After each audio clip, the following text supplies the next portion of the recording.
Good morning and welcome, everyone. Welcome to a community that is dedicated to providing spiritual tools for living a happy and full life. Buen bonitos de todos. My name is Karina Shear, and I'm the spiritual director and founding minister here at the Center for Spiritual Living Puerto Vallarta.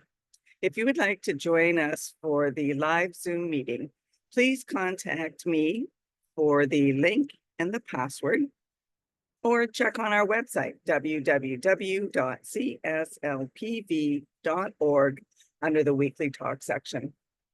Today is Sunday, August 18, 2024, and we are continuing this month with our topic of unstatus quo. The topic for today is let's talk about sex. Some of the suggested books to read this month are Spiritual Bypassing, when spirituality disconnects us from what really matters, by Robert Augustus Masters, PhD. So at this time, I'd like to once again truly welcome everyone, including those that are new to our teaching and to our center here in Puerto Vallarta, whether you are here on the live Zoom call or watching the replay at a later time. We teach a philosophy and we honor all faith traditions. So whatever path you are on, know that it is the right one for you. No matter what your background is, please know that everyone is welcome here, and we appreciate and value each and every one of you. So we do teach a philosophy, and it's called the Science of Mind. It's a teaching based on new thought and ancient wisdom. We offer spiritual tools and principles to promote personal growth, and we honor diversity in all aspects so that we can see and appreciate the great oneness that exists everywhere and within everyone. When Dr. Ernest Holmes first founded this teaching in the 1920s, he had studied both Eastern and Western spiritual texts in order to create this science of mind, which focuses on the individual use of thoughts and this powerful thing called the mind. When asked to provide a concise definition of the science of mind teaching, he had replied that it is a correlation of laws of science, opinions of philosophy, and revelations of religion applied to human needs and aspirations. So each week we have a service with an inspirational message, and we are meeting live on Zoom at 10 a.m. and also, weather permitting, we will meet in person at 12 o'clock. So please connect with me if you wish to join us live so that we can confirm the location and in fact that we will be meeting in person. So now, as we do each week, let's review our purpose, vision, and mission statements. We have a grand purpose here each week, and that is to awaken and celebrate diversity and to love and serve our community. We do this by means of our vision, creating the life you desire, and this is supported by our mission to provide spiritual tools for personal growth and transformation.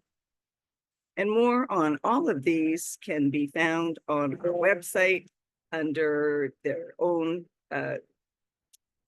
topic, on their own page, if you look for the drop-down section for that.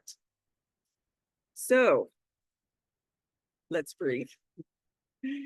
Sex has always been behind the closed door kind of topic, and not one that is usually discussed in spiritual communities.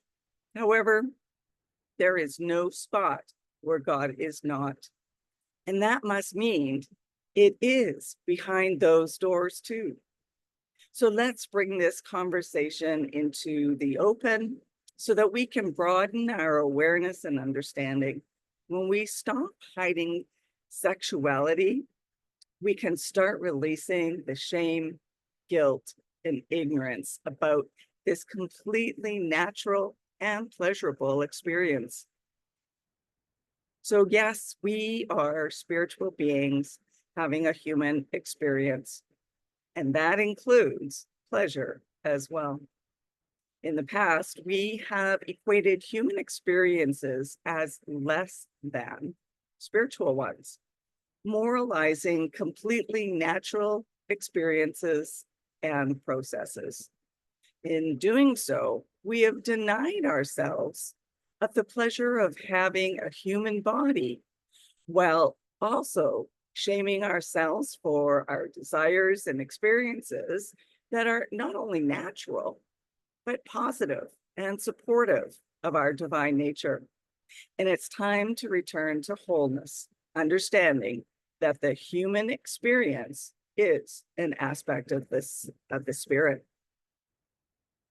Ernest Holmes said this: everyone needs the warmth and color, the imagination and feeling of a sense of intimacy with the creative spirit.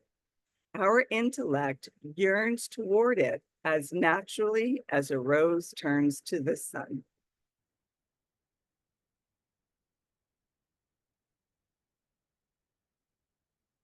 So Tantra is a holistic spiritual practice originating about 1,500 years ago in the East. And it was a rebellion against the Orthodox Hinduism of the day. Tantric practitioners, often called Dakas or Tantrikas, believe that we are put here on this planet at this time in these bodies for a reason. And the way to enlightenment is not by denying our physical body or pleasure, but rather by embracing all that the human being has, or all that being human has to offer.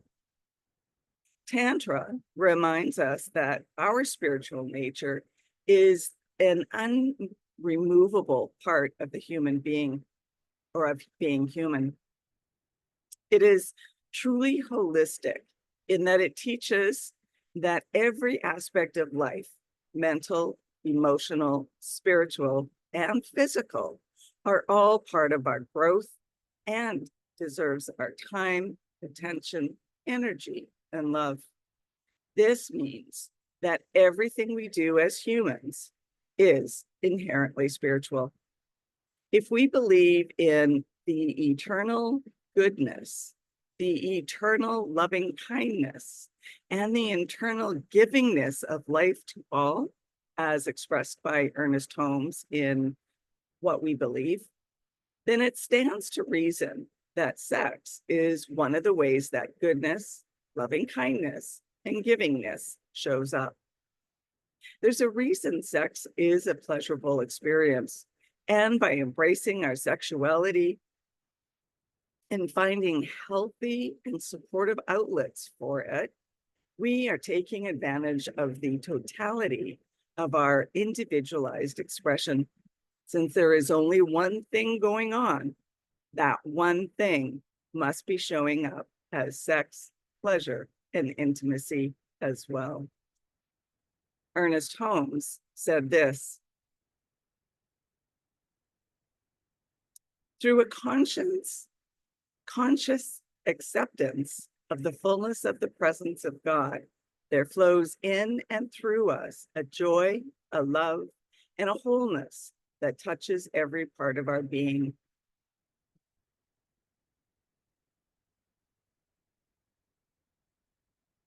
So humans are social creatures. We are made to be in community together. And intimacy is one of these true delights of human connection. It is defined as close familiarity or friendship, closeness, by the Oxford Dictionary. In Science of Mind and other spiritual circles, we often say intimacy is into me see, literally being vulnerable to another person and allowing them into ourselves.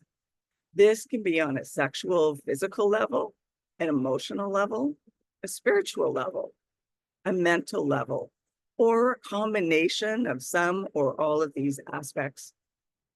Intimacy is one of the deep pleasures of being human, allowing ourselves to be fully seen without masks, restrictions, or qualifications.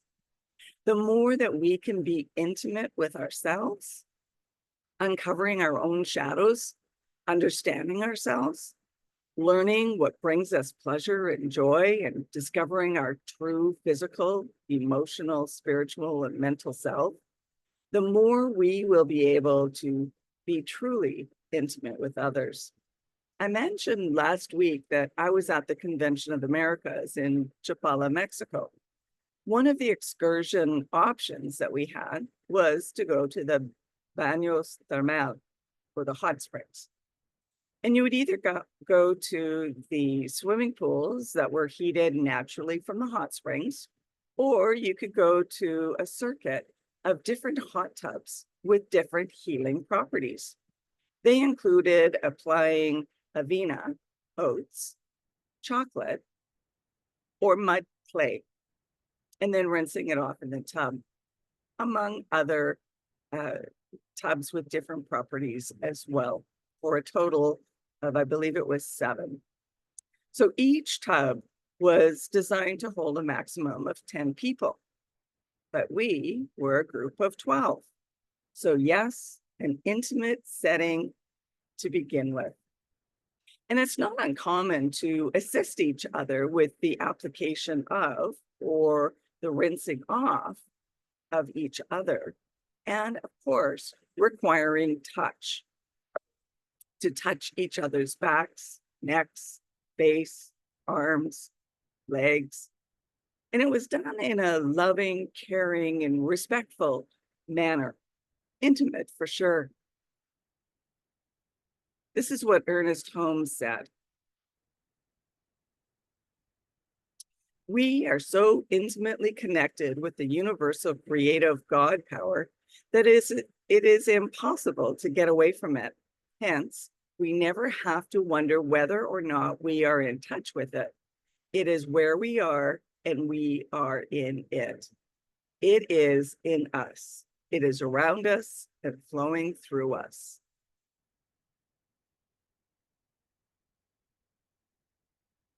So because sex has been considered something shameful that should be hidden away in the past, we often don't talk about it openly, even with our sexual partners. Viewing sexuality as inherently spiritually invites conversation, consent, and communication. 3 things that are essential for a healthy sexual relationship. Ernest Holmes reminds us that the ultimate goal of life to be a complete freedom from all discord of every nature.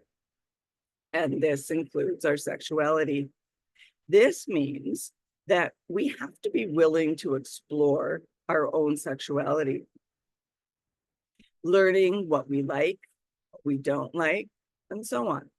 It also means that we have to be willing to deeply listen to our partners, hearing what they are saying between the lines, inviting them into self-exploration, and stopping when we hear anything other than an authentic yes.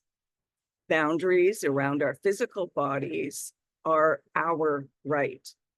And just as we expect others to listen, we get to listen to them and thank them and ourselves for the hell yeses and the holy no's. So here's some one humorous story I'd like to share. The Pope died and went to heaven. He was met by St. Peter at the pearly gate. "You were such a good Pope," St. Peter said, smiling. "Tell me, what would make you happiest, and I will see that you get it." The Pope was thrilled. I'd like to read the original words of Jesus, his instructions to the people. for living a godly life. Who knows how they might have changed through the years? Well, St. Peter said, you are in luck. We have a library here containing the original words of all holy people from every religion. The Pope settled in to listen or to read. A few hours later, St. Peter heard terrible moans and wails coming from the library. The Pope staggered out, bereft. Holding his head in his hands, he blurted out to St. Peter, I can't believe it. The word wasn't celibate, it was celebrate. So yes, let's celebrate our spirituality and humanity. This is what Thomas Keating wrote. The experience of intimacy with another expands and deepens our capacity to relate to God and to everyone else.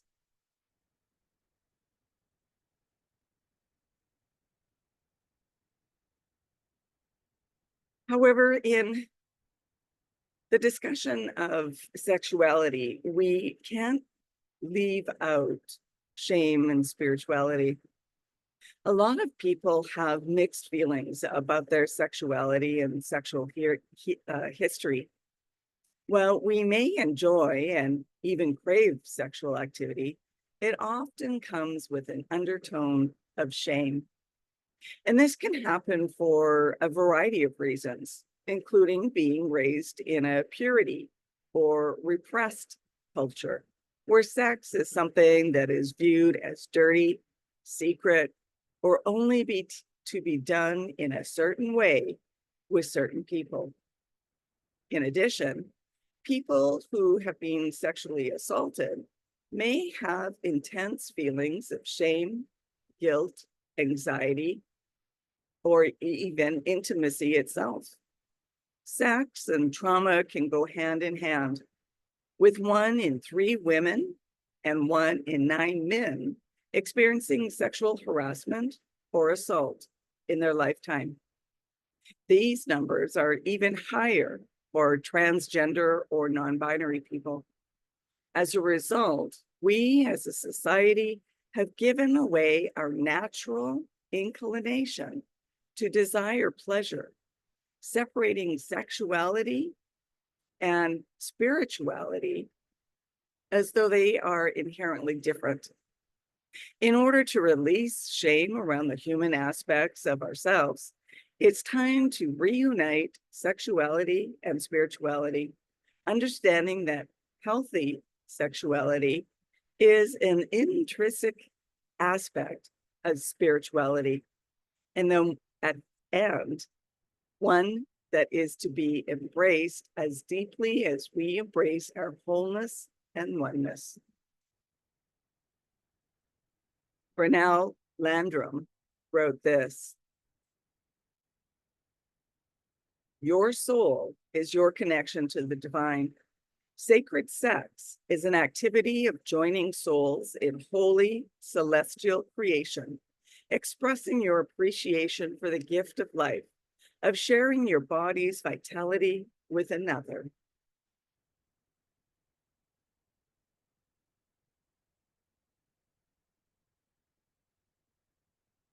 So here's some things to consider this week. Have you ever attended a wedding before? You might know, if you have, that there's a tradition of the bride and the groom cutting the cake following the ceremony, or of the wedding ceremony, in the reception. And it's followed by them feeding each other a small piece of cake. And this can be a romantic and sweet gesture, symbolizing a commitment to provide for one another and to show love and affection. The act of feeding each other requires a level of trust in one another as they embark on a journey of life together. It's a gesture of love and a promise to provide for each other's needs. It also emphasizes equality and reciprocity in marriage. By feeding each other, the couple acknowledge that their relationship will be one of mutual love, care, respect, and intimacy. So in conclusion, it is time to know the truth that our sexuality is an inherent part of our spirituality. Perhaps this is through cultivating intimacy with ourselves and others, choosing to be open and vulnerable while discovering what pleasure or what brings us pleasure. Perhaps this is through exploring our own boundaries and what we are interested in trying or consenting to. Or perhaps it's through exploring everyday pleasures, things like delicious food, beautiful scenery, miraculous moments, and more. All of life reproduces through sex. And for many species, this is a pleasurable experience that they seek out. Humans are no different. It's time to release the shame that we have been taught about our bodies and our sexuality, and instead embrace our wholeness as it shows up in every form, including sex, pleasure, sexuality, and intimacy. And I'll leave you with this quote from David Richo. How can I love you more? That is a psychologically healthy question when spoken as part of building intimacy in a relationship. It is a spiritual question when asked as part of loving a person. It is a saintly question when spoken at a highly charged time.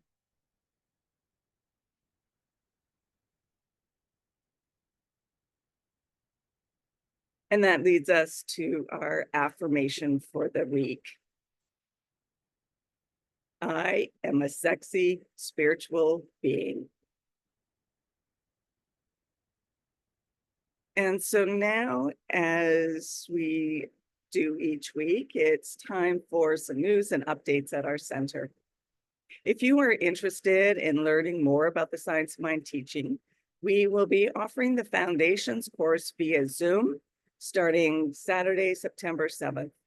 So connect with me to check out our website to find out all the details. We'll also be having a book study again on the 4 agreements. So look for further details on that or connect with me. And let me know if you are interested in any other course, a workshop, or book study so that we can plan dates for these as well. We will also be offering the first year of the professional practitioner studies coming up in September. So connect with me for more details on that. And if you would like to have a one-on-one connection for spiritual mind treatment to assist you with whatever is going on in your life, whether you would like more of it or a different experience, then please connect with me so we can arrange for that. And if you would like to commit to being a member of the Center for Spiritual Living Puerto Vallarta for this current year, as membership is renewed annually, or if you would like to be on our board of trustees, then please connect with me so you can be sent the current forms. I'd also like to remind you to like and subscribe to our YouTube channel and our Facebook page. And now it is our time for mindfully giving and financial support of our spiritual home. We rely on your support to continue our center here in Puerto Vallarta so that we can continue offering this powerful teaching of the science of mind. We bless the financial gifts that you give today. Every donation is greatly appreciated, no matter the amount. We also contribute, or your contributions are also tied to our greater organization, which reaches out globally as well as locally. And we also tithe to a local women's shelter here in Puerto Vallarta. Donations can be made using PayPal or Tithely from our website, www.cslpv.org. And you'll find the donate buttons on both the landing page as well as on the page where you find the weekly replays of the talks. Alternatively, you can still mail in a paper check addressed to CSLPV number 403 2125 Birch Road, Kelowna, BC, B1Y8N1. And now, if you would like to join me in our offertory affirmation, I know that my giving blesses and multiplies all that I am, all that I have, and all that I give and receive. I do give eternal thanks for the abundance that is mine to share. So thank you for coming and sharing this time together. And let's continue practicing peace. We can each be a force for peace and nonviolence. Our words and our actions can create ripples of peace all around us and beyond. Peaceful living includes acting with compassion, kindness, and consideration. And it also includes standing up against injustice. May peace and love be with you. Blessings to all. Namaste.